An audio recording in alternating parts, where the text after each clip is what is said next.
अच्छा देखिए, ये जो काम हमने किया है, अब हम प्रैक्टिकली दो वेक्टर्स लेते हैं जिनके दरमियान एंगल 90 नहीं होगा, उसकी पोलर फॉर्म को उसके कार्टेशियन फॉर्म में रिजॉल्व करते हैं और उसके बाद देखते हैं कि हमारे पास क्या रिजल्ट्स आते हैं। ठीक है, तो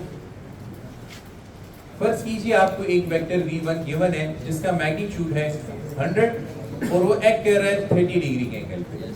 इसी तरह एक वेक्टर v2 है, उसका मैग्नीट्यूड भी 100 है लेकिन वो एक्ट कर रहा है 60 के एंगल पे। अब बताइए क्या इन दो वेक्टर्स के दरमियान एंगल 90 डिग्री है? नहीं, एंगल कितना है? 30 डिग्री। तो इन दो वेक्टर्स का एंगल 30 डिग्री होने का मतलब ये है कि पाइथागोरस थ्योरम यूज। अच्छा, अब ऐसा करो कि ये कौन सी फॉर्म है? पोलर है। इसको किस में कन्वर्ट करोगे? कार्टेशियन में। कार्टेशियन में कन्वर्ट करने के लिए हमें इसके x और y कंपोनेंट चाहिए। अच्छा बताओ, इसकी जो कार्टेशियन फॉर्म है उसके मुताबिक v1 किसके बराबर होगा? v1xi और ये v1y। इसी तरह v2 किसके बराबर होगा? Plus y। अच्छा, अब सिंपली मेरा टारगेट क्या है कि मैं क्या फाइंड करूं? v1x और v1y और v2x और v2y। क्योंकि मैं जानता हूं कि रिजल्टेंट का x कंपोनेंट किसके बराबर होगा? v1x plus v2x। इसी तरह y कंपोनेंट v1y और v2y के। तो ry और rx में फिर कितना एंगल होगा? 90। इसलिए क्या यूज कर पाऊंगा? करते हैं। आप देखो, क्या आपको याद है कि v1x किसके बराबर था? v1x is v1 cos theta, remember? Yes sir. And v1y is v1 sin theta. So मैं ऐसा करता हूँ, ये पैरेलल सॉल्व कर देता हूँ। ry is equal to v1y plus v2y।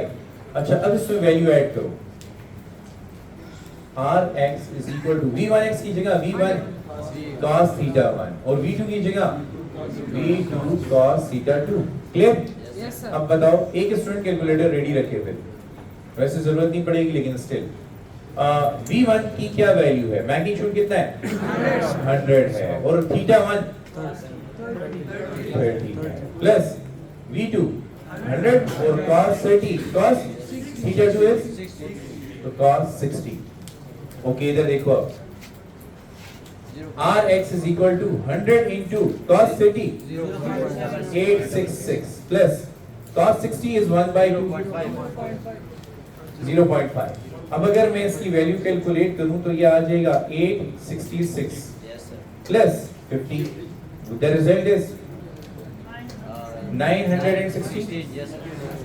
ठीक है, ये इसका x कंपोनेंट हो गया। अब y को टारगेट करो। Similarly ry is equal to v1y v1 sin theta 1 plus v2 sin theta 2। so 86। अच्छा, ये हाँ, ये 86.6 आता है। तो ये फिर 91.6 नो 50 और ये 1 36.6 आ जाएगा। Thank you. अच्छा, अब ry is equal to v1 magnitude is 100 and angle is 30 plus magnitude is 100 and angle is 60 is equal to 100 multiplied with 1 by 2 plus 100 multiplied with 0.866. The result is again 50 plus 86.6 and then 136.6। अब magnitude के लिए rx square plus ry square, तो 136.6 whole square plus 136.6 whole square. चलिए इसको solve करें। And theta is equal to tangent inverse ry by rx. So theta is equal to tangent inverse। अच्छा, जब तक ये वैल्यू निकालता है तब तक मैं एंगल जुबानी कोई बता सकता है एंगल कितना है? 45। एक्सीलेंट। एंगल 45 क्यों है?